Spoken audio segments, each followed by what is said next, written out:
Welcome to Inside the Game on the National Soccer Network. Now, here are your hosts, Jonathan Turner and Nathan Wangler.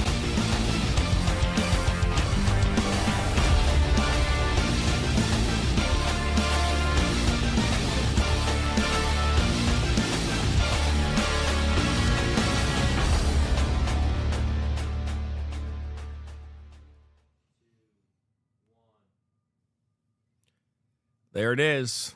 Got to get Ireland in there once again. Welcome back into Inside the Game here on this Monday morning, the 17th day of November. I'm Jonathan Turner. That's the Irishman himself, Mr. Nathan Wangler, who watched his Ireland side yesterday win, 3-2 over Hungary? Is that, and in the death, in the 96th minute, put one home, and they punched their ticket. Close. It's close. It's super close, though. They're in the playoffs. They're in the playoffs, right? I mean, punch their ticket in the playoff. There we go. There. Yeah. Oh, unbelievable. And Troy Parrott, hat trick to do it. That was his third. You're right, in the depth. I mean, that's the equivalent of, when I look at that, that's the equivalent of a walk-off slam. That's the equivalent of a Hail Mary to win a game. I mean, they needed that bad. That was their last chance, and that ball in, the way he was able to put that in the back of the net, and just the reaction, not only from the Irish fans in the stadium, but a lot of them on social media was hilarious. Just this roller coaster of emotions from what happened against Portugal, realizing that it's probably not going to happen. They won that game, and then that miracle at the end of that match was just, I don't. And I haven't been watching this game for nearly as long as you guys have, or following the game for nearly as long as you guys have. But I don't think I've ever seen something quite like that. I mean, that feels like a once in a decade kind of play to win a game. That was they're gonna have, obviously they get in, it will change. They can go and win this playoff game. I think the thing that sucks is that they obviously have this one game, right? We saw this many years ago, right? If I'm not mistaken, again, this is off memory, so Ryan, you might know this better, but France, right? Didn't they have to play in a playoff game here once upon a time? And that was when they had, Henry use the handball? Oh, yeah, you're right. The phantom handball. I forgot who that was. But I believe it was a World Cup qualifying, qualifying playoff game that got them into. It was against Ireland, to go to the 2010 World Cup. Yeah, that's right. So that's the thing, right? It's like how do you make your way in? And so I think it's great. By the way, it's great for the game of soccer. It's great. Mm-hmm. It's great for soccer as a whole, especially if you're a fan of the game, watching it here and you're seeing it across the pond. It makes you want to love the game more. But what's wild is that this is just qualifiers. We're not even into the World Cup yet. I feel like the most drama and excitement is still yet to come. That we're just qualifying right now. So. That's what made it wild. That's again, we've seen it with the U.S. men's national team back in 2018 where they didn't even make it, right? And they fell short, right? And so they didn't even make it to a playoff game, right? And so, but either way, welcome in everybody on this Monday morning. I know that Nate likes to show off his Ireland pride here when he sees his side get the victory, and hopefully they'll have a chance here in the playoff time to be able to do that as well. I imagine that playoff game is going to happen here pretty quick because, again, the draw is taking place in less than 3 weeks. I don't imagine it's got either way. But that Ryan Glinsky, our producer, I'm Jonathan Turner. That's Nathan Wangler. And I have a gripe this morning that I have to get to. I do. I do. I have to say something this morning. We were talking Detroit Lions before we got on the show. That's not my gripe, though. I think it's important I premise this because, guys, this is going to come out left field for both of you, okay? So my lovely son, Nathan, right, who I love very much. Good way to start the story. As Nate has said, this is my karma. He is my karma. I every day that I get to know my son more and more and how much I love him continues to grow, I also realize that I am seeing myself in a lot of different ways. One of those ways is the way in which he argues, which I think is fantastic, by the way. He is just like me. But my son got himself into some trouble again, and as a punishment, my daughter Brianna has the iPhone 14. He has an iPhone 16, and what can I do? I can just swap those out, right? Give him the old phone, give her the new phone, and yeah, that's the penalty you get to pay, right? That's the great thing about being a father. It sounds unfair, but he doesn't pay the bill, I do. So, anyways, yesterday, our daughter Zoe had to go to for my aunt and uncle invited her to go watch The Wizard of Oz in person at play at a theater in Howell, and she did that. So we met them out in Novi yesterday, or as AI says, Novi. Novi. Yep. Good place. out in Novi yesterday, and we dropped them off at around 11 o'clock in the morning, and so we had like 5 or 6 hours to kill before we saw them again. I didn't want to drive all the way back home because 696 is a shit show. Like, especially coming back, it is terrible. Especially going east, it's like great. Awful. So it's like we'll stay out in Novi today, and so we got some breakfast. Went to Home Depot. Am I starting to sound like old school here? Wait. Did you go to the Home Depot in like Birmingham, Royal Oak area? No, I went to the Home Depot in Novi. Oh, okay. I thought you were gonna. That is the worst Home Depot of all time. So we went to Home Depot. Birmingham. We walked around. Did some things. We're planning to do some painting around the house. So I was looking at some paint. And then we went over. We were thinking while we were at breakfast, how about watching a movie? It's a good way to kill a couple hours, right? So we were like, let's go watch The Running Man. And so we had that scheduled for at 2:20 to go. Oh no, yeah, 2:20 or 2:40. Sorry, 2:40 to go watch that. But I had to make this change on the phone, so I'm like, let's go to T-Mobile. There's one right here in Novi. We went to T-Mobile, got in there, and they're like, there's like 4 people ahead of you, so it'll be probably about an hour. We're like, well, it's like 12:15, so that kills an hour. Fine, we'll hang out here. And we were watching some of the Madrid football game at T-Mobile yesterday. Attaboy, Mariota. 45 minutes into our wait, guy from T-Mobile comes over and says, just so you know, we do everything through the app now, so if you want to hop in the app, you can do everything there.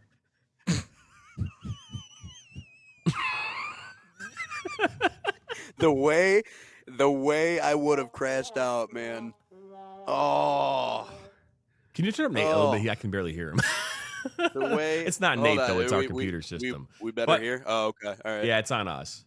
But I'm sitting there going like, what? They're like, yeah. I go and I'm explaining. I can do it in the app. They're like, yeah, you can do it in the app. I go, why the hell am I even here then? He's like, that's a great question because I think they're trying to get rid of our stores. That's exactly what he said to me. I was like, wow. I go, I mean, it's bad enough that I have to go bag my own groceries and check myself out at the grocery stores now. I have to also go to McDonald's and place my own order off of a thing. I mean, am I receiving any discounts for this at all? I mean, do I save any money doing things myself? I mean, I used to work at Kroger when I was 13 years old. I was a bagger. Yeah. You know, now I go to Kroger. I've actually been promoted to the cashier and the bag. I do both. I'm literally both now. At T-Mobile, why do I even need someone? They might as well just make me make the phone now, too. I think they should just send us a make-your-own-phone kit. Yeah. Well, what makes me sad, I love the whole DIY stuff. I mean, I don't mind, like door dashing and all those things and just making life easier on me. Like the whole kiosk thing, I think is hilarious, especially when it comes like you go into McDonald's now. Like you're not going to get helped by a person. You're just going to do the kiosk and then they bring it out to you and everything. And I love automation and apps and online and all that stuff. What makes me sad though is that like those are jobs that people are like losing out on. I realize like working at T-Mobile is not what you want to aim for in life, but it's like, what's the problem with me actually going in there and being face to face with someone that can help me? Like, why are owners getting rid of those jobs just so that they can automate and be like, oh, you can do everything? They're not on getting the rid app of the jobs now. they want to automate. They're getting rid of the jobs because we are unreliable as human beings. That is the reason why everything's changed the way it is. We are unreliable. They want to meet the bottom line, JT. No, dude, I'm telling you this right. They want to pay people. But bottom line or not, if you have a machine that will show up every single time without giving you any problems, yeah, efficiency. Yeah, I know. Yeah. I mean, it's 100%. I mean, because again, for we deal with it in our world. In AI land, there's AI cameras. Why? Because you can't find a human being that's going to go do all that. You got to find a body, and then you got to pay them cheaper. Yeah. I mean, to be honest, a VO camera costs $3,500 a year. That's what a VO camera costs. And if you have more than one, as a club, you have a big club, you might have 10 of them. You're paying $35,000 a year for a camera. You could literally pay a human being to do that job, but good luck finding a human being that could do all those games. You couldn't. Yeah. And so while I agree that AI technology and machinery and all these things will help increase productivity, increase the bottom line, is what you're saying, Nate, which is entirely true. Along the way, you're losing the ability to connect with customers. Yeah. And at the end of the day, while that might not be a thing that I think that like Ryan's generation cares about the connection, because he grew up in a world that was disconnected and connected at the same time. Because while we were all connected to each other, we were absolutely disconnected. Yeah. I mean, isn't that weird? Yeah. It's crazy, I right? agree. We are all connected, but at the same time, we're disconnected. It does. Yeah. Because the I algorithm don't know has built a little world that everyone could just exist in, and that's the scariest part. It just like creates this little bubble that you can always exist in. Although you are connected to people, but yeah, no, you're right, 100%. It's and that's the thing. Like you get there and I'm waiting 45 minutes, and then now I'm just pissed. Now I'm like, I want to go to AT&T or Verizon just because they told me to do this. That's where I'm at with my service with T-Mobile. Is that how we want to treat people? I mean, and again, that might not have anything to do with the store at all, but it's like, you're in there waiting, and like I walked into Red Robin last night for dinner. Like it's going to take 25 minutes. Okay, great. There's an interaction there, and it took 15 minutes to get to a table. There wasn't like, hey, by the way, 25 minutes into your wait, we don't have any tables anymore. Like, or like, we're closed. No, it's like that's the definition of what happened. That's my gripe this morning. I understand that we're all trying to get better, and we're trying to get bigger. We're trying to save money, make money. We're trying to connect, and we're trying all these things, but just we can't lose focus on the fact that people are walking into your building who are ready to pay money, and you're going to brush them off as if they don't give a shit. You don't give a shit about them. That's the problem that I have. Not the problem that they have tech. If you would have said, hey, when I walked in, hey, by the way, you can do everything through the app. We're here to assist you in any way that we can. I'm fine with it. Yeah. Yeah, I'm fine with it. But he's just saying they're trying to get rid of their stores. That's what I meant, so that probably means that he's going to be out of a job at some point. I mean, unless it absolutely looks like it's going to change. But yeah, you're right. Well, hey, we got a great show lined up for you this Monday morning. Number 191 currently underway here today. We'll talk about the U.S. men's national team. Great victory. Great? Is it what's called great victory against Paraguay here on Saturday? Gio Reyna having a game. We'll talk about that. Do I have to put my foot in my mouth? Or did I put my foot in my mouth on Friday? We'll talk about that. I mean, hey, why not, right? Do I have to eat some crow here today? We'll find out here on the other side of the break. You're watching number 191 here this Monday morning. Experience the thrill of the game like never before with NSN's Game Rewind. Dive into full match commentaries enhanced with cutting-edge dynamic graphics, letting you relive the highs and lows of your favorite matches in astonishing detail. Whether it's a championship win or a legendary play, NSN Game Rewind bridges the past and future with a broadcast experience designed to captivate. Call 586-304-4405 and start watching today.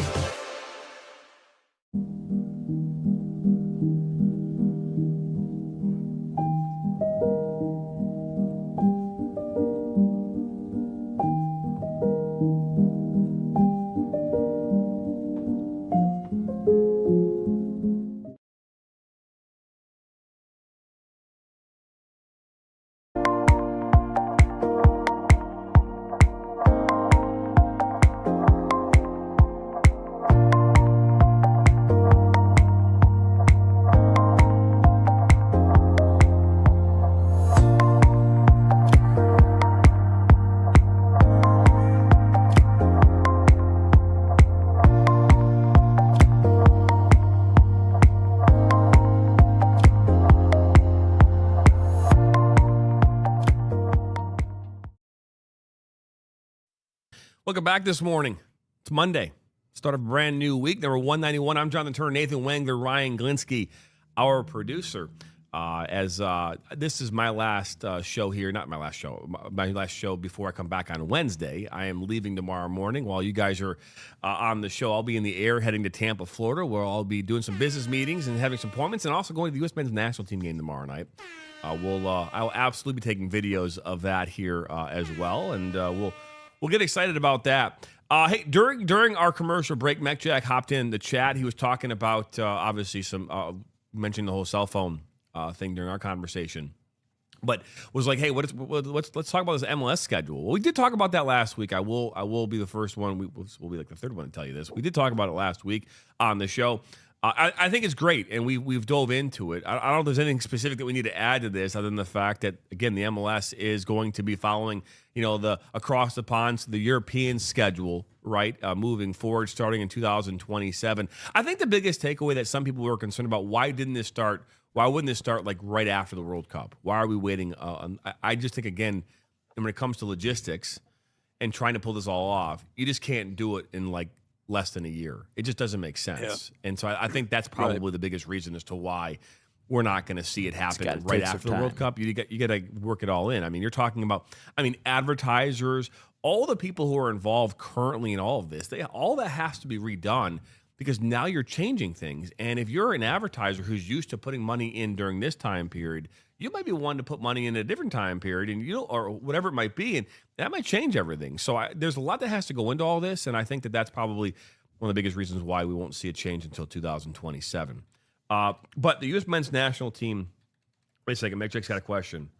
If Minnesota United sold Tanny with this new schedule, is that am I reading that right? Yeah, Tani Oluwasi. See, I can't pronounce it. So Tani Oluwasi. Okay. Yeah, he plays for Canada. Probably. Yeah, you still would. You would still sell him to Villarreal. But no, I don't think it would have mattered regardless. But maybe you would have gotten a little bit more money for him. I don't know. Yeah, I don't know. Those are all what ifs. I don't know if I get the what if game. I'd like to get more involved in the U.S. men's national team conversation. To be fair, we got pretty heated here on Friday. I was pretty stuck in my bootstraps or my footing, whatever you want to call it, here on Friday, talking about Gio Reyna specifically. And it's almost as if Gio Reyna was like, I was watching Jonathan Turner on Friday and how I'm not making this World Cup team, and decided 3.5 minutes into the game on Saturday that he was going to show me a thing or two. It's not that he was, but it's almost like, all the haters out there who have been hating on Gio Reyna, this kid decided to put that, deep inside himself and become something that he hasn't been for this team in some time. And he did it in spades on Saturday night. Not only was he an integral part, obviously scoring the first goal, but also the second goal, right? That ball coming across in the box, he doesn't make that pass. It doesn't happen. And so I've got credit is due where credit is deserved, right? And so I'm going to give him his credit because he had a fantastic game. And, if you're trying to fight for a spot, this is how you do it. Right. And again, everyone I talk to, the things I continue to see about Gio Reyna is that he still is not in a place where he's made this team. But now he is in the conversation where at least if he can have another good game tomorrow night and do some similar things, and create this buzz about him, I think it does put him in the conversation to make this World Cup roster. And so, again, I'm still standing by my original statement, which I don't think he makes this team, but I think he's in a much better place than he was on Friday. Very quickly, I don't want to completely sidetrack our conversation because I do have a lot to talk about when it comes to that. I just wanted to say this really quickly because this is a sports podcast. Rest in peace, John Beam, former head coach at Laney College, Last Chance U. That's true. That's one of my favorite TV shows of all time, man. That wasn't fair, especially with everything he did in that community in Oakland, and just how many kids he helped kind of pull out of the gutter, to say the least, and really develop them into young men. So rest in peace, John Beam. But talking about this game for the U.S. men's national team, one of those stats that you look at and you're like, there's no way that's actually real, is the stat that came out about Gio Reyna after he scored that goal against Paraguay. At age 23, he now has more international goals than his father, Claudio Reyna, which is just bizarre to me because obviously we know the respect that Claudio has in being in what he did on the U.S. men's national team. A lot of people that regard him as one of the best to play in his position. So to surpass his dad at just 23 is crazy to me, but it shows just how promising the start of Gio Reyna's career was on the international team and just how sidetracked it got. by the 2022 drama in the World Cup and obviously the injuries and the other things that have kept him out of being able to compete with this team for a while. So I think the thing that is probably the most refreshing to see for Gio is that I think a lot of people forgot exactly what this kid presents for this team, exactly what this kid could do for this U.S. men's national team. And that's why I said, during our last conversation, is that the biggest focus this weekend is Gio Reyna. What can he do to show everybody that he at least belongs to be in the conversation for this U.S. men's national team? And I thought Mauricio Pochettino had a lot of really good things to say about him, after the match as well. But I thought the way that he moved with Fuller and Balogun looked really good at the same exact time. I thought they communicated well. Obviously, you saw the connection at the very end. I said this in my recap video because I do genuinely believe it, right? From a talent perspective, I do think Gio Reyna has a very realistic chance of being on this team and being a significant contributor on this team. But sometimes it takes one good showing in order to flip that narrative from what the discourse was going into the game. And now you see, obviously, he's getting support all over the place. Jude Bellingham was showing his support on Instagram, which I thought was really cool. Flo Balogun had a lot of great things to say. Mauricio Pochettino's really high on this kid. I mean, he had a lot of really good quotes after the game, and clearly he's made an impression. So I think for him, we talked about this is his last chance. And that was a pretty good first go-around because I think he used all that pressure that's been put on his shoulders from U.S. men's national team fans to go out and really put on a show. So I still think there's a lot in the tank for Gio Reyna. And, obviously because of bad injuries or character issues early in his career, that has all held him back. But I still think he has a real shot to make some noise. And I can't believe that he surpassed his dad in goals. That's wild to me. I didn't know that he was on the hook to do that. Before we get right into this, I think it's important, and I don't disagree with you, but I talked about this on Friday, and I tried to do it as best I could, but I don't know if I portrayed it as the way I wanted to, or it came off or conveyed the way I wanted it to. But it's this: is that there's many reasons as to why Gio Reyna wasn't on this roster up until this week. There's many reasons. It could be injuries or whatever, but I think the biggest one is that I don't think that Pochettino thought as highly of him as maybe we think he might have. Because again, I look at this and say that if a coach wants to win, a coach wants to win now, a coach also wants to prepare his team for the future. And the only way you can do that is if they're there. If they're not there, can't do it. Now, there are some players, and we know this, and we can all say this as players who've played the game, right? We've been on a team. That there were players that didn't show up to practice that still played in the game. Sometimes it pissed you off. This is the best player didn't come to practice.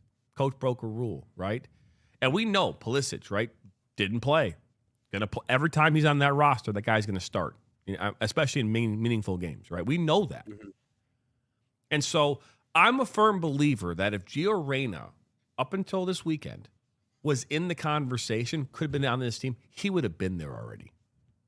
And so that's why I made the statement that I felt like this was more like a charity thing for him. They're like, hey, I'm trying to maybe I got people in my ear.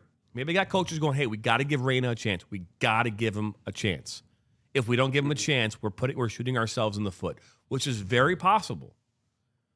And so, and to be fair, I think based on the circumstances, very realistic. And now that here he is, he goes out there and does what he does. It's a win-win for Pochettino. He can come, oh, yeah, this guy's a great kid. Oh, this is great. Greatest player we've seen in a long time. Well, if that was the case, why wasn't he here 3 weeks ago? Why wasn't he here a month ago? Why wasn't he here 2 months ago? Why wasn't he here 7 months ago? Like, why didn't he play? And I know that there's some injuries, things like that, but we've seen players who've come in banged up who have been given chances. We just talked about this with Richardson, didn't we? Richards, wasn't he hurt in the last whatever? The last window, yes. Yeah, and so he came in. Well, why was he there? Because he don't give a beep. So my perspective on this is it has not changed in the sense that while Gio Reyna very well based on how he played on Saturday has given himself a chance to be in this conversation. If he was a part of this team over the last year, and we've seen players like Luna and players like Berhalter, those players I don't think we're even talking. This isn't even a debate because we've already said that Berhalter is not as good as Reyna. We've already said that. We've already said that Diego Luna is not better than Reyna. So that's my perspective. My perspective hasn't changed on that, just because he went out and had a great game against a really good quality opponent. And so tomorrow, will he have the same level of play? Absolutely not. I mean, to be fair, you're going to see a drop possibly. But how does he respond? How does he handle it? And so that's where my head's at with this. And I know, Ryan, you've got some thoughts on this as well. I know Mac Jack's also been involved in the chat on TikTok. But I think highly of Reyna. But I just don't know if what he did, again, if he's back in the window in January, because we don't have a December window, right? It's a January window. So if he comes back in January's part of this process, then I would say that his chances obviously increase substantially. He's still not in the top 18, and he's still in that conversation. Again, maybe he's 28 right now on this roster. There's only 26, but maybe he's 28. And maybe tomorrow what he can do is push himself in, make himself into 27. Into 26, because I just don't know if we've seen enough, and that's the concern. Is that you have one showing, right? I mean, and so that's my thing. I think highly of him, especially if he can do this again, because again, we want players that will help us win. I just don't know if we've seen enough, over a 2-game window to really secure a spot for him. But it gives us now a talking point for the next 6 months for sure. Right, so we'll go ahead, Ryan. What are your thoughts on this? Nate, on Saturday, John and I were doing a soccer game, and I started dying laughing when Reyna scored the goal. And he's like, "So why are you laughing?" I was like, "Cause Reyna scored the goal." And he goes, "No way, no, absolute way." I was like, "Just look at 4 minutes in, dude. We're sitting there. I'm sitting there like, look at the score. I'm like 4 minutes in, like son of a gun." But it was look at funny. This kid. And I'm with Mech Jack in the chat where he said he was 18 in the last window, and that's 4 years ago. That's a long time for a young player. And I honestly think that I think Reyna probably mentioned it to his parents. It's like, man, I just wish I was playing out there. Like that's hard for a player like him who's been playing week in, week out all the time, and especially, he was making his way with Dortmund, with Haaland, Bellingham, as you mentioned earlier. Like, that all happened, and when that doesn't happen, I'm sure he probably just reacted to his parents the wrong way, and sometimes parents, I think, get in the way. Like, look at the Ball family, for example. Lonzo Lamela did not care for all that stuff. It was just LeVar doing his own thing. But I think that maybe Gio sat down with his parents, and I'm just speculating here. This I could be completely wrong, but I think he probably told him, "He's like, hey, you ruined it last time. Let just step away. Let me be Gio Reyna. Claudio, you already did your thing in the soccer world, especially for this national team. Let me be Gio." And I thought that he went out there and he just took care of business. Paraguay, they're a World Cup team. They already qualified, I believe, and so that's a World Cup team. Whether you want to argue that they're a real quality team, that's up for you to decide. But this is a World Cup team. And he did it out there. He was confident on the ball, and that's what you love to see. And I want him to play against Uruguay tomorrow. I really do. It depends on Pochettino, because you kind of see in his windows where someone will start. They won't start the second game, but they'll start the first game. So I really want to see him against a good quality opponent in Uruguay tomorrow. But hey, he took care of business. He gave himself a fighting shot. He gave himself the opportunity to be picked for this men's national team in the World Cup next year, and he played really well. He played really well, and I think that's something that we've been missing in terms of that creativity aspect. Yeah.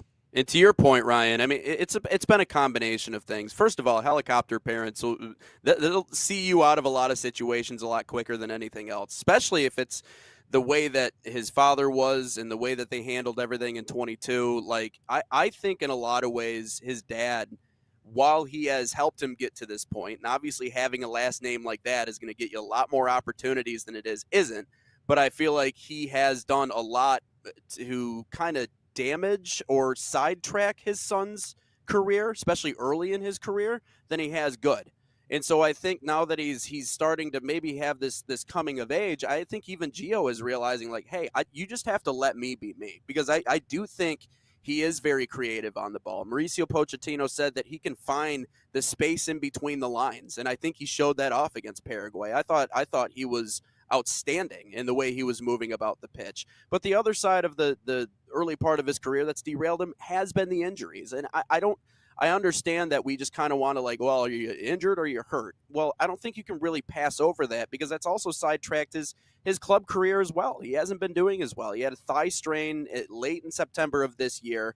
And that's just another in a long list of injuries that he's had. Hamstring, groin issues. I mean, the list just continues to grow. He's just one of those players that unfortunately might just be injury prone.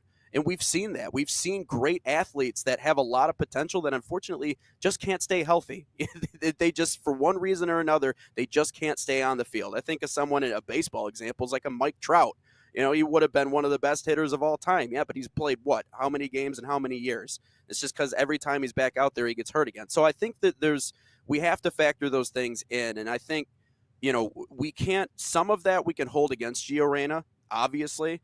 A lot of it we can't, because it has just been things that have plagued him, whether it be his parents, whether it be the injuries. So again, that's why I thought this window was as important as it was.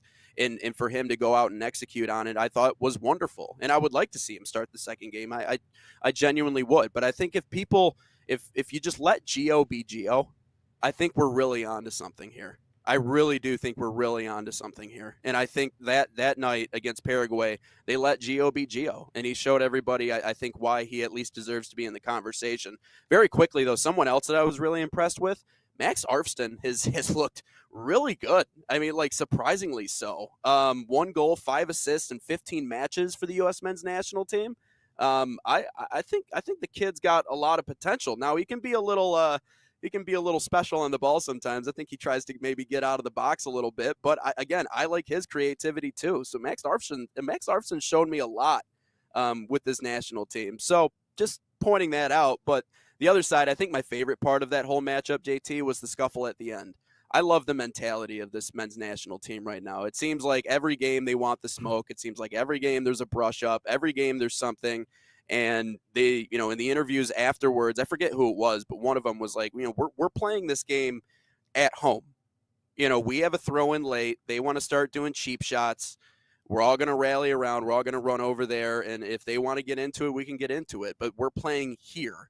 And so we're not going to take that. And so I love that mentality going into 2026. That's great. That got me fired up. So not that I want to see two teams fight, but that's a good sign for, at least from a culture perspective for the men's national team.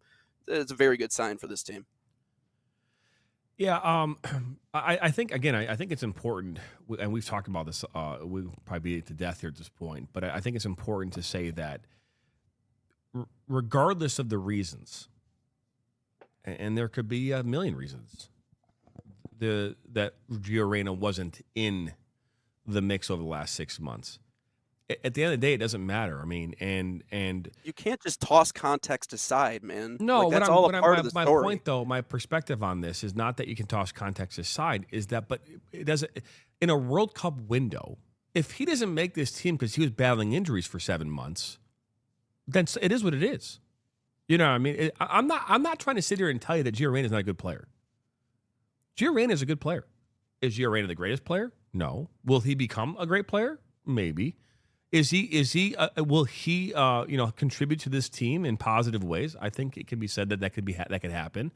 Again, he's still a young player, but his time also isn't over. It's not like we're looking at Gio Reyna going, man, this kid's 35 years old. This is his last World Cup, and he's battling the injury bug. No, he's a 22, 23-year-old player who's still trying to figure out his way in this world and still has plenty of World Cups ahead of him. He's got at least 2 World Cups, maybe 3 World Cups ahead of him still, right? If he is a solid player. And so I think those things can all be true at the same time if he doesn't make this roster. It also will go to show you that we are, as we've talked about, have a much deeper team than we've had in the past. And so if Gio Reyna doesn't make this team, what does that say about the team we put out there? We have a good issue. You know what I mean? Like, I think that's also a thing, right? So if Reyna does not make this roster, is it a bad thing for Team USA? I would like to hope no, because that means we have found 26 players who are better. You know, and that's a good thing, not a bad thing, right? And so, anyways, and again, with knowing we know about Pochettino and what he's done as far as his career, I don't see Pochettino not putting a player on this roster who is going to give us a better chance of winning. I also believe that to be true too. So if Reyna doesn't make this roster, I don't think it's because he's bad or because he's not good enough. It just means that there's other players who are playing better and are in a better position to give us what we need in order to win these soccer games. And I think that's an important thing to say at the same time while we're trying to figure out if Reyna will even make this team. And I think that's the thing that I was trying to convey the most, even I think on Friday as well. But either way, Mech Jack, by the way, in the comments saying Luna is not better.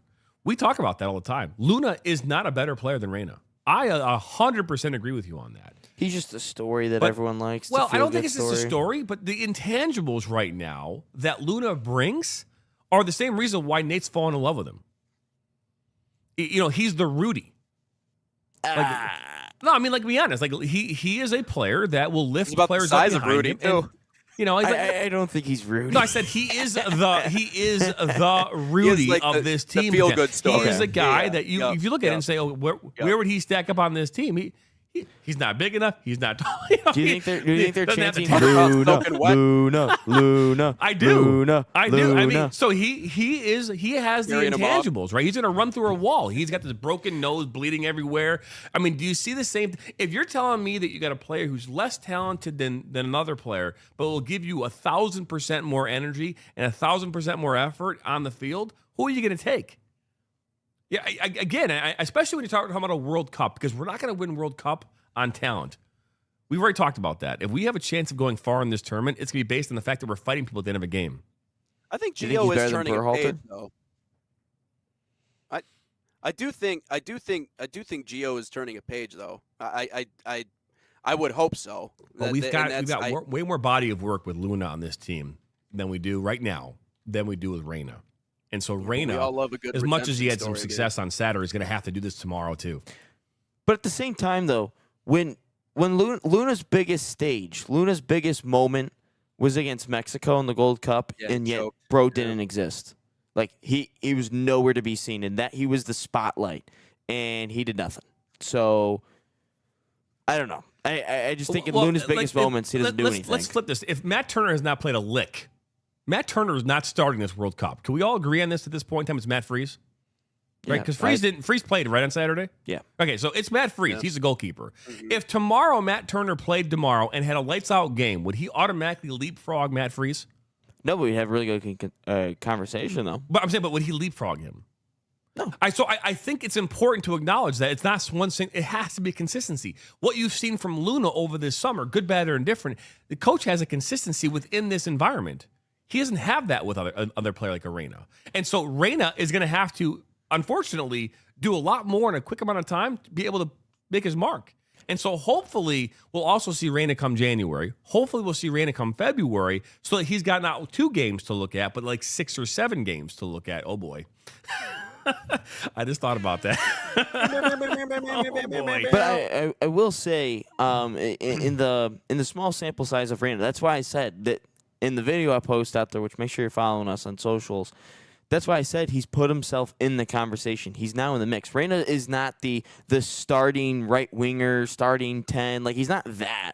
But that performance yesterday, I guess you could say against all odds, he played well. He did a really good job, and that's exactly what he did. And Mekchek, great point from him. He goes, Luna is 100% the underdog, but Reyna is also an underdog, and if he plays like it, Luna will be gone, and I 100% agree with that.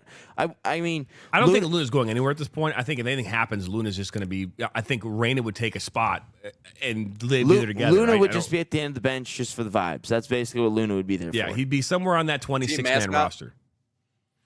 Again, because he's been there this entire summer. I mean, you're at this point, Pochettino loves this guy.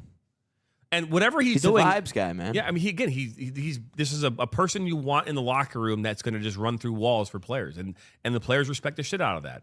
I mean, they really do. And I think that's an important thing to talk about when you're talking about Reyna. I don't think Reyna had shown that. Now, if Reyna can, as part of this process within these camps, especially this window, continue to show what he can do, I think the conversation for him can be more meaningful. And it's like we don't.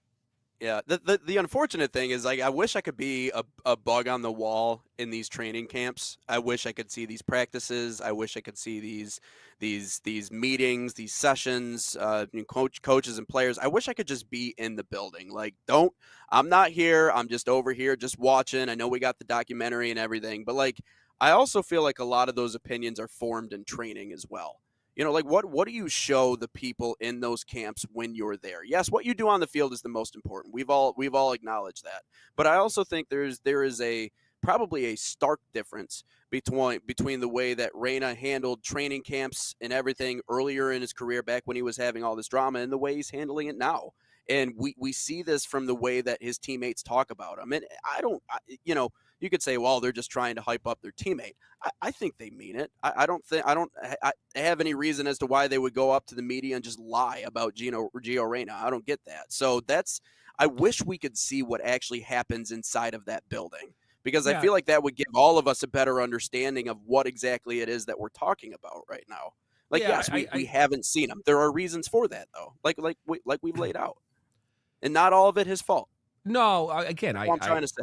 The reality is, we don't know all the context behind why Reyna hasn't been on this team. But I'll go back to it from a coaching standpoint. There's no reason why Reyna, if he was in the conversation, it would have taken this long to get him here. And so again, that's why I even made the statement that and you're talking about it. They always say this: what if if you put a frog in hot water or boiling water, it jumps out right away, right? But if you put a frog in cold water and slowly start to bring it to a boil, the frog will die, because it just, you're killing it slowly, right? And so right now, if we were to look at this and say, in the past, a year ago, if we would have envisioned this roster and where Reyna would be, would we all a year and a half ago said Reyna is absolutely on this roster? Would we have said that? Would he have made this World Cup team? Would we be saying, would be Luna even in the conversation? I don't think we'd be even talking about Luna a year and a half ago. I don't think we knew Luna existed. So it's like, but here we are, we're a year and a half later, and we're like, there's Reyna's first time on the roster in a year was in November camp. Yeah, like, but wait he was hurt this for the is a guy that was September on and the October 22 window, roster. Huh? Yeah, but he was hurt for the last two windows. No, when was prior to this window? When was the last time that Reyna was on a roster for the U.S. men's national team? The actual time period was it? It was the Nations League when they lost to Panama and Canada. March? I was like March time. Yeah, Nations League. Okay. March. Yeah. So he hasn't started. I forgot the exact stat. But he hasn't started a game in a long time before that, though. Yeah. But no, he's not been on a roster since March. And so he was doing more at 18 and 19 than Diego Luna's doing at 22 on the U.S. men's national team. So no, I'm not disputing that, but those things don't matter in this window. They don't matter right now. Why I say that doesn't matter, Nate, is that clearly Luna, who's in the MLS, Pochettino doesn't give a shit about that. Pochettino is trying to find people and players who could have come in and affect change in a positive way. And so, again, the things that Reyna brought to the equation 4 years ago that gave him a spot on the team are also the same reasons why he wasn't in the conversation for a period of time over what happened there, right? There's something to be said about a young player who's got a lot of energy, but at the same time, that immaturity, that undiscipline that you kind of love and you hate. Right? It's that love and hate thing. And that's what Gio Reyna gave you. And we can talk about the helicopter parents, but to be fair, growing up in a household where your father is LeBron James or your father is Claudio, like you're growing up in a household and you have to measure yourself up to that name. You said he just surpassed his dad in goals. Reyna did. His dad was part of U.S. Soccer. He was a coach, right, for the U20s, wasn't he? Like the U19. Probably. I think he's like a coach for U20s. I mean, here you are. Your dad is up here. You're making this team. Is it nepotism? Is it valid that you're there in the first place? All these things are constantly going through your mind. And then when you don't make something, what do? You call daddy and say, Dad, what's going on here? Help me. And the next thing you know, it turns into what it turned into. But the fact is that Gio Reyna is a good player. We know that. Yep. But I keep saying that if Pochettino thought as highly of him as we all think that he does or could think of him, it wouldn't have taken this long to get him here. And I keep going back to that. And hopefully he'll be back here in January. Hopefully he'll be back here in February. Hopefully his players, the players that are on this team, will recognize that and fight for him. Because to be fair, players like Pulisic, players like Adams and McKennie and Richards and Aronson should all be in this environment saying, we want Reyna on this team. We want Luna. We want Reyna. We don't want Berhalter. We don't want that. We want this player. We want this player. And that should be what should be coming out of all these meetings and these camps. Because the players who are the ones out there on the field doing all this work are the ones that are going to live and die by their decisions. The coach has to be the one to help kind of push them through these are all professionals. This isn't like a high school game. These guys you don't think that Pulisic goes in there and say, Coach, we need to get Reyna in this camp. We need Reyna. We need this. We need that. You don't think that's got to happen on some level. I can imagine it doesn't. If LeBron James is doing it to general managers in basketball, I'm imagining that we're seeing it. I think LeBron James has got a little bit more pull in the NBA than any USA you think player. You think that Pulisic doesn't have pull with Pochettino? No, I'm sure they talk, but I'm sure he's a part of those convos. Yeah, he's definitely a part of conversations about LeBron, and that's a different animal. I'm just comparing superstars to superstars. But hey, let's do this. Let's take a quick step aside here, take a quick break. We come back here. We'll continue this episode here, number 191, and we'll get question of the day and so much more. Are you ready to create unforgettable moments for your audience? NSN offers professional live streaming and full broadcast services tailored to your needs. From high-quality production to exceptional coverage, we ensure your game or event becomes a spectacle to remember. Book your next game with us today. Call 586-304-4405 to schedule your broadcast and let NSN bring the action to life like never before.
Welcome back here to Inside the Game. Going wide here for this this part of the show.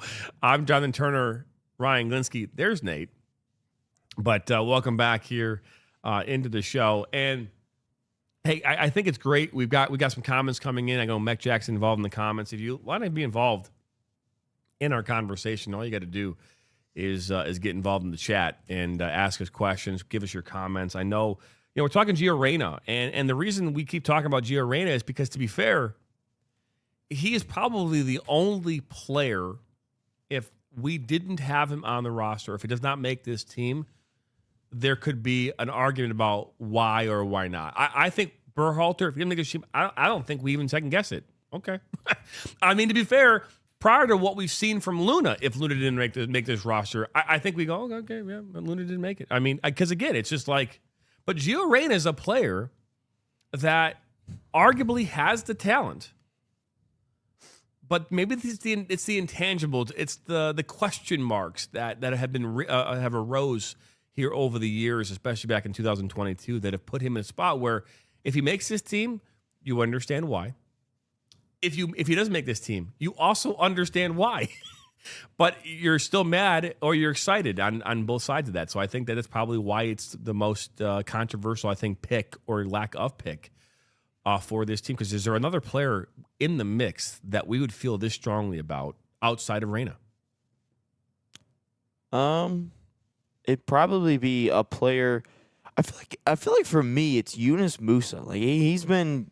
I mean, I know why he missed obviously the summer and everything and in September, but like Musa, that's I know he stepped away because of physical and mental reasons for the summer, and then he made his move to Atlanta, but like, he still hasn't featured in at all. But he did say that he was going to be back for the World Cup, and it doesn't make sense that like he skipped everything and then expects to make the World Cup at the same time. So I don't know what Yunus Musa's situation is right now.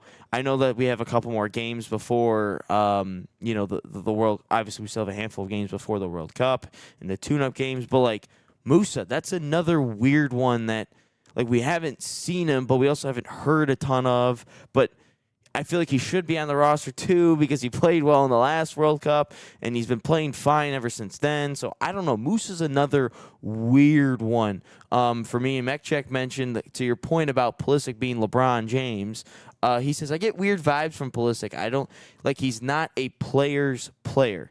I guess you could kind of say that. I guess I could see that. Yeah, it's weird because I know he grew up in a bubble.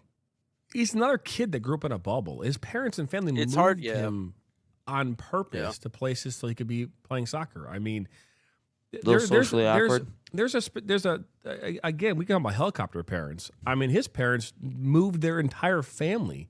It's almost like if you watch that King, was it the Serena Williams, the movie called The King or whatever it's called, but with Will Smith.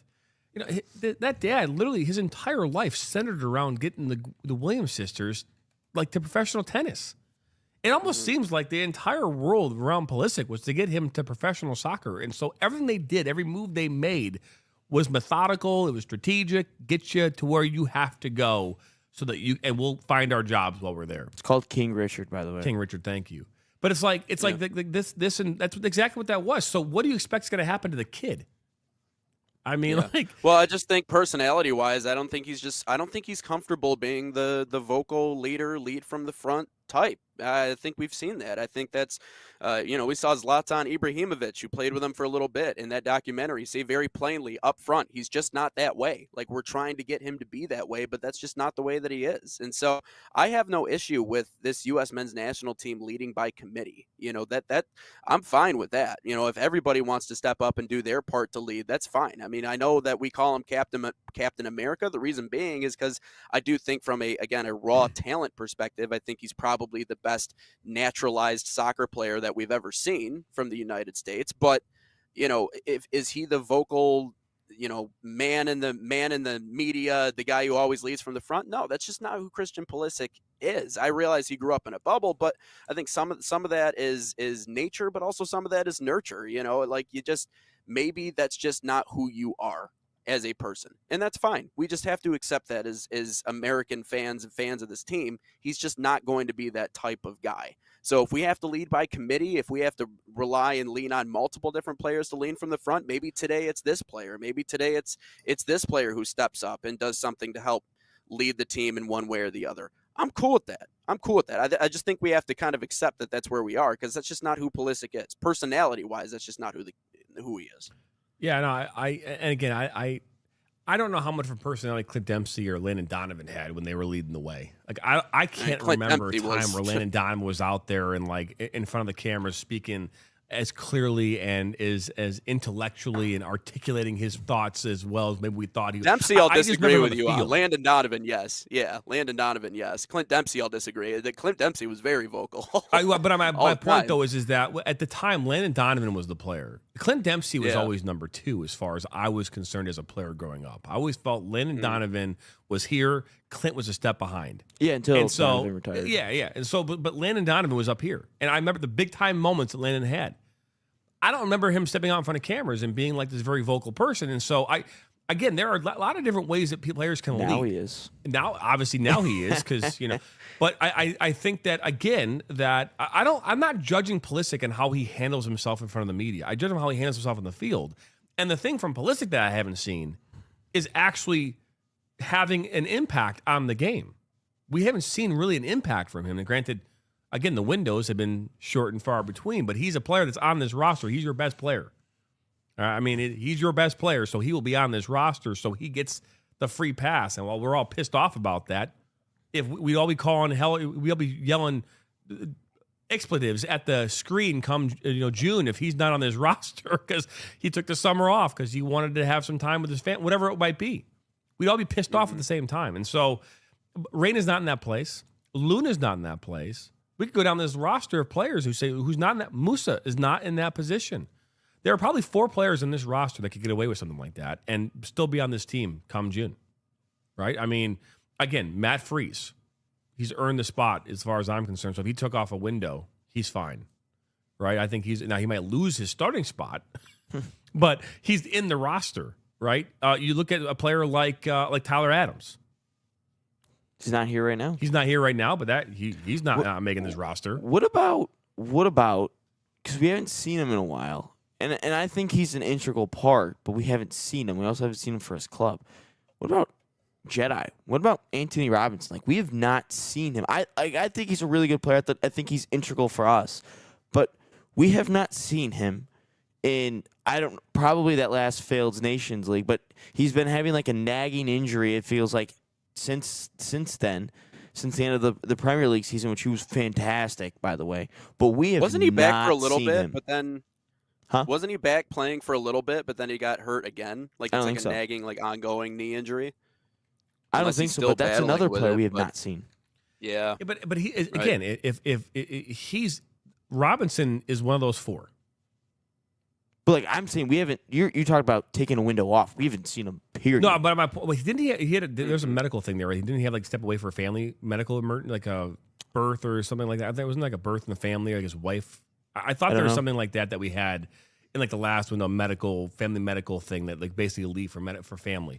But he's one of the 4 players that we're talking about. He's safe.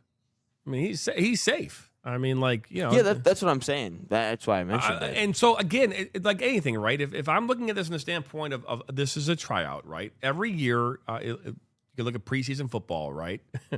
Every year, we know that as long as Jared Goff has a signed contract, he's breathing. He's made this Lions team, right? I mean, like, you could say that, right? Patrick Mahomes. I mean, he doesn't have to show the training camp. That guy's on the team. Like, I mean, like, and if he didn't show the training camp and he didn't play in the first home football game, the fan base in Kansas City would lose their shit. So you get free passes. It sounds like shit, but be the best player on your team, and guess what? You don't get a free pass. So that's how that works. Welcome to the world of sports and the world. Life's unfair. Wear a helmet. I mean, it's like so. But I think that there are players out there who can't do that. Diego Luna is one of those players. Life's unfair. Wear a helmet. Yeah. That's a good line, man. I've never heard that one before. But Anyways, it's like because so players like Luna have to earn their shit. Berhalter is has to earn it. I mean, and so there are players out there that are way better than him, and so he's gonna have to show. Nate's still going wild with Life's unfair. Wear a helmet, stupid. That's funny. So it's again. I keep coming back to this because I think it's true. It's 100% true. Is that there every year I had 90 kids show up for tryouts at my high school, and I had to cut 30 of them. I had to cut 30 kids. I mean, so and they all came trying. They all came wanting to give it their best. They all came thinking that they were the better than what they thought, and I had to go in there and say, no, you're not good enough. You're not where you need to be. I can't bring you into this environment. I would love to be a fly on the wall for that conversation. Just JT just cutting. Well, I mean, and I was involved in every cut. I never let anyone else cut a player. Wait. It was me. You had 90 guys try out for a varsity team? No, 90 kids trial for our program. We had 3 okay. programs, right? JV, varsity, JV, and freshman or JVB. And we had 89 kids show up for tryouts. And and we wanted to have rosters of 25 players. We wanted to try to keep them around 20 and 20. So we wanted to have around 60.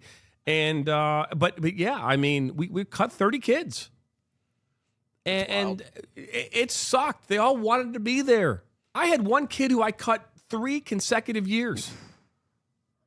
Did he make the team his last year? No, didn't come back. And we had one kid. So it's like you're telling these kids they can't do it, or that they aren't going to make the team, and then does it instill a fire in them? I mean, and at this point, it's not the same either when you start talking about like the highest caliber player, right? I mean, think about this for a second. In what environment outside of soccer in this country do you have to try out for something, basically? I mean, think about it. Every player at the professional level is trying out. I mean, Team USA basketball, come on, guys. There's no tryout. Pick LeBron, come on in. Like, here you go. Like, I mean, soccer is the only one in which you are literally picking players out of a pool. Mm-hmm. And so it's a tryout. And so, like Luna, if we were just taking the best that was available and there was no tryout, Luna wouldn't even be in this conversation. But because there is a tryout process, he gets selected and he's earning a spot based on what he's putting out there in training and practice and in games. Respect the hell out of that. Because if we just pick players based on their talent alone, like we do in every other sport for their all-star games and their all-star whatever, Olympics, we would already have Rain on this roster. We wouldn't be having Berhalter? Out of here. Who? Like, come on now. Really? Like, we're even having Berhalter? Greg's playing again? You know, so it's like, you know, and even here, I mean, Mekchek goes, if Gio makes the team, it could be his coming out. Luna or Berhalter aren't coming out of anything. You know, it's like, yeah, okay. I don't disagree with that statement. I mean, Reyna's been here before. Reyna was 18, and we were all thinking that Reyna was like the next Pulisic. I think we were all looking at going, this Reyna kid is like the next Pulisic. They went down the same path. You know, like the exact same thing. We're like, this is going to be like the next. I mean, he's got the last name. He's young. He's vibrant. He was scoring some goals early on. Went to Dortmund. All these things that we thought Reyna was going to be. Mm-hmm. And then he had this thing that kind of like, and it had nothing to do with soccer, guys. I mean, let me list an example here. Can I list a football example that we might be able to relate to? Rudy. Baker Mayfield. What'd you say? What? I said Rudy. Oh, Rudy? Joe Montana. Well, you said Diego Luna. Diego Luna's about the size of Rudy, so that would make sense. But no, Baker Mayfield. Character questions, character concerns, begins his career in an organization where he's hurt and he's not succeeding, and people think he's just going to get drowned out of the NFL. And now, mind you, this is one of the most talented quarterback prospects that I've seen in my lifetime coming out of the college ranks, right? Someone that was heralded as like the next guy. And it takes him getting all the way till Tampa Bay to figure out how to actually play at a high level. And not only that, figure out all that character stuff that he was, the issues in that regard that he was dealing with. And his family is a nightmare too. Talk about nightmare families. I'm pretty sure Baker Mayfield's family stole like how much money from him? I mean, like this, all those things. And then finally he gets to Tampa Bay, and now he figures it out. He was living in the Brown Stadium too for a while. I mean, come on. Yeah, man. That's rough. He was living. I mean, so like there are guys who have coming of age, like a renaissance in their career, that they just figure it out. At some point, it just clicks. And so, you know, I think it's fair to think that probably that put happened to Arena too. I would even say, I mean, I think it's a great analogy. And Baker is now where he's at now, right? Remember, he didn't go right to Tampa either, right? He went someplace else first. Went to the Rams and the Panthers. Yeah, so it's like he kind of bounced around. And I think it's a great analogy. I mean, there's for every like Baker Mayfield, there's a Reyna. There's probably 3 or 4 we could probably go to and talk about. I think that again, you know, Reyna on talent alone should be on this roster. I don't think anyone here disagrees with that. It's the things that Reyna, the baggage, right, that comes with it, right? And let's be honest. Let's think about that, right? I mean, there are players out there that have baggage with them. I mean, we could argue that Michael Vick, organizations, like Michael Vick's baggage that he had, right? He came out of prison, right? And then the baggage that came with that, right? Taking that chance. I mean, there are a lot of players that have baggage that have nothing to do with their ability on the soccer field, the sports field, whatever it might be. that prevents them from going where they want to go. And is the baggage that currently is weighing down Gio Reyna enough to prevent him from making this team?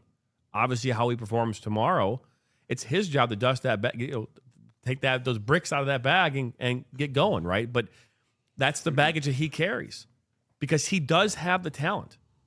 He just like Pulisic. Pulisic has a lot of talent, but we have not seen the talent, especially of late, that we would feel comfortable with him going into the World Cup window and going, oh, crap, this is great. We're not seeing him at the highest level right now. We're seeing him in the highest levels in his club team, but we haven't really seen it in the U.S. side. And so that's the thing that concerns me about Pulisic. But we're over here a little bit on our window. Let's do question of the day. We're over by a lot. Yeah, no, we're having fun. We're having fun.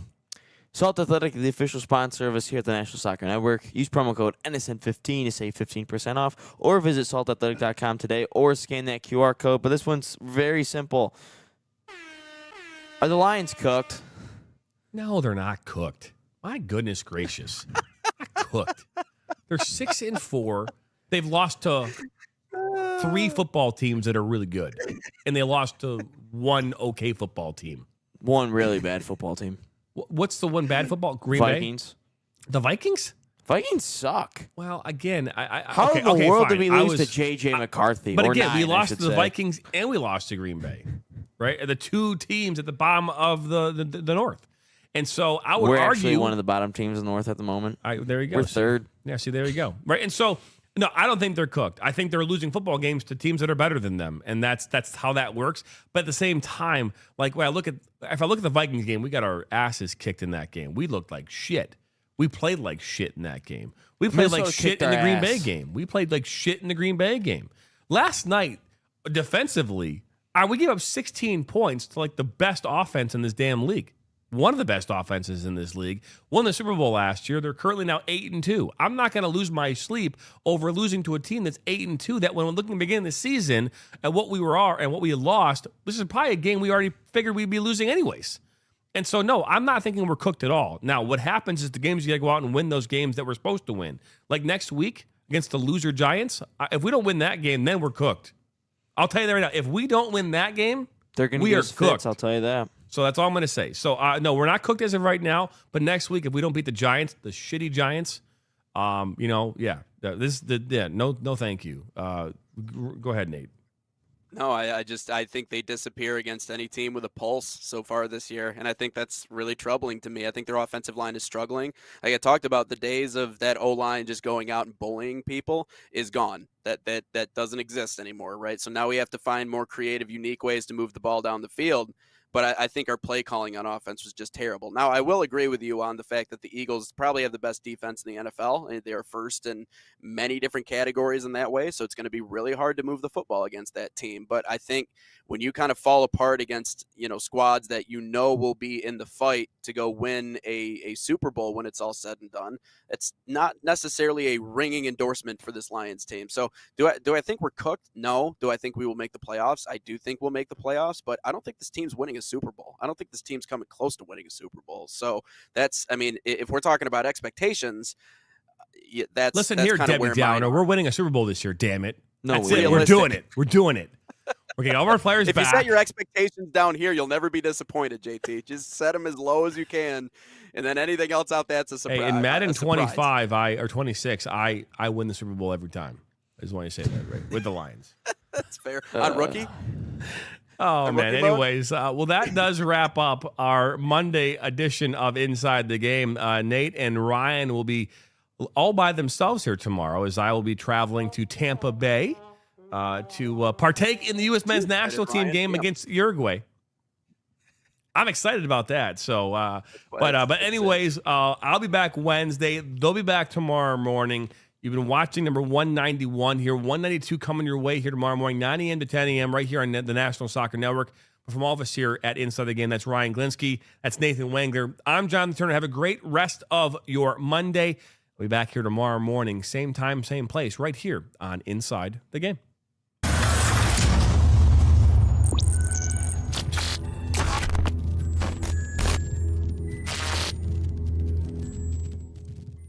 From the biggest matches to the hottest takes, Jonathan Turner and Nathan Wenger bring you the stories, the analysis, and the edge you won't get anywhere else.